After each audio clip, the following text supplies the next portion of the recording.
I really felt like I completely stepped out of myself and was like viewing the world in a different way. And when I came home, I thought that, you know, everything would kind of go back to how it was, and that, yeah, it was a great trip, but back to reality, and it really has changed me. To hold on to that realization that these people live completely different than us, I think it can change our lives here. We're going to pack all this stuff up. Our goal is to go up in the mountains today and bring a bunch of clothes up there, some toys, and we're also going to hopefully visit an AIDS clinic, and we'll bring some toys and clothes to the kids that live there. As we would come up with the car and say like Dulce, candy, all the kids would come running, and then like seeing like everyone run with like the parents and everything, and them tapping on your shoulder just being like shoes, and like just giving them that was like my favorite part of the entire trip. I knew that the kids would be like coming like swarming, but I guess like the impact of like they seriously could overtake the van. Like if they like I was trying to hold a bag up above my head because they were like, I was just trying to hand it out, and they literally were jumping. Like, people were laughing at me, like the older people were laughing at me. I wasn't surprised by being mobbed by the kids. At the same time, it was just a pretty impactful moment, and seeing people without shoes. They have needs that we can help meet.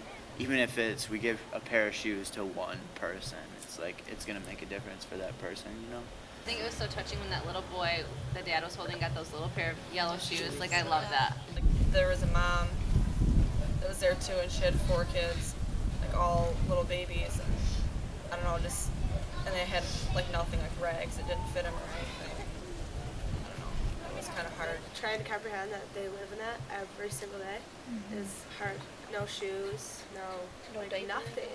Kids at the orphanage, their stories. Mel was telling me about like one who's 16, and he was so little. Like, I didn't understand how those kids can be so old but so little.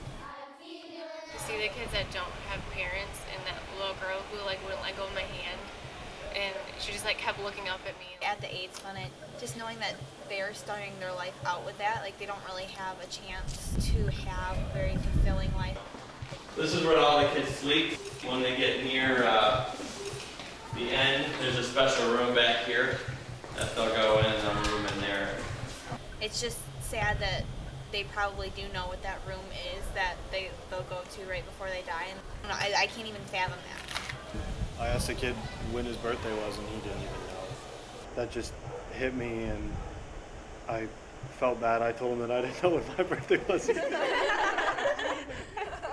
I didn't think he believed me, though. I'm sitting in church, and there's one little boy sitting in front of us, and almost the entire time he had his back turned, like he was just watching us. Every time I just kept smiling at him, and he'd smile. It was really simple, but it was just really powerful, and like looking in the eyes of them smiling, and they would smile back at you. I just wonder what they think. Like, they were really happy to see us, but I mean, who are we to them? And I was also really moved by like the relationships that all the kids have with each other. Like, they really are watching out for each other. We have the Victory Baptist Church. I tell folks that our goal is to win people to Christ and get people to go to heaven. And through the church, we have the Home of Love Children's Home. We have about 5.5 acres of land here. My first wife and I, we bought this land to kindly retire on when we get to be old folks. As time went on and Hurricane Mitch came through, we noticed some things, some children, how they were suffering, and we started to praying and started helping children, started the home. And then we went to the States to raise some money. We were there for 30 days, and the Lord gave us $40,000 to build this house with. We built the house, bought a 16-passenger bus. Running a children's home is a lot more than just having a bunch of kids in the house and giving them food to eat, giving them school and education and all. You have kids that get sick, you got to take care of them. You'll have kids that get hurt. You have kids that wake up at night, especially in an orphanage, and they still have the fright of what their life was before. And if it wasn't from these groups that come down and visit and help and build and sweat and get sunburned, it'd be a whole lot different. It'd be a whole lot harder. then it's made it easy with people coming down, and we really appreciate it. My experience painting the wall was not at all what I expected, but wonderful. Painting with the kids was unbelievable, actually. I was in awe most days after they came home from school, and just the simple act of them being completely engaged in what I was doing and sitting next to me and just watching me paint. Some of the girls sat next to me and copied me and were pretending to paint exactly the way that I was painting, just kind of mimicking me. I wanted to be a role model for them, so for them to be so excited in what I was doing was really fun. And as soon as they got their hands on the paint, it was a very moving experience for me. Well, after talking to Brian, I came up with the idea to do something artistic.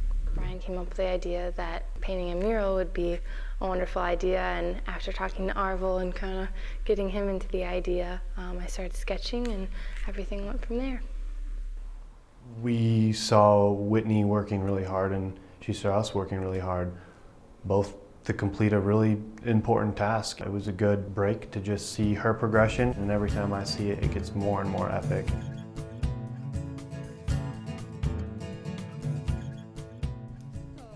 So this is our project. Yes, lots of work. That was good. Building the wall in Honduras was hard, very labor intensive. Well, we finished our section of the wall first, so now we're waiting on the gaps to be filled, and then we raise the guideline and do another section of brick.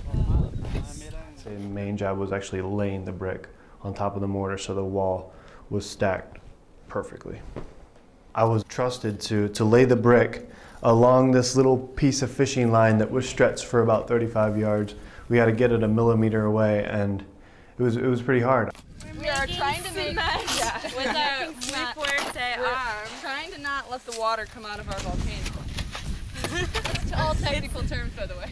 People kind of had specific designated jobs because as the week progressed, we grew into it. We started to know our job really well.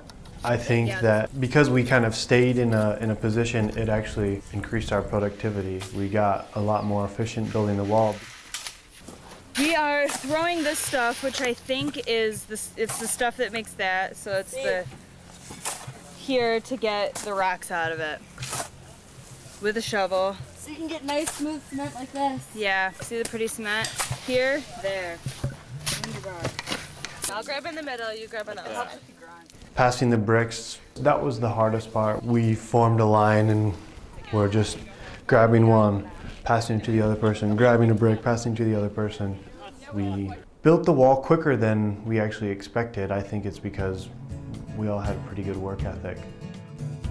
Playing with the kids was awesome. I think they saw us as clowns. We would just show up and we're like, all right, I got a couple soccer balls and some water pistols.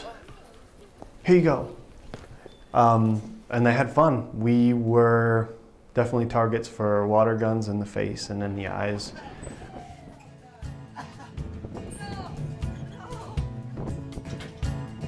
The overall experience of the entire trip really did change my life. I mean, as cliche as it sounds and how, that's what everyone probably says, it really did impact me in a very strong way. What I would say to someone that was thinking about going on a trip to Honduras, to really anywhere outside of their comfort zone, do it as soon as you can. Definitely come.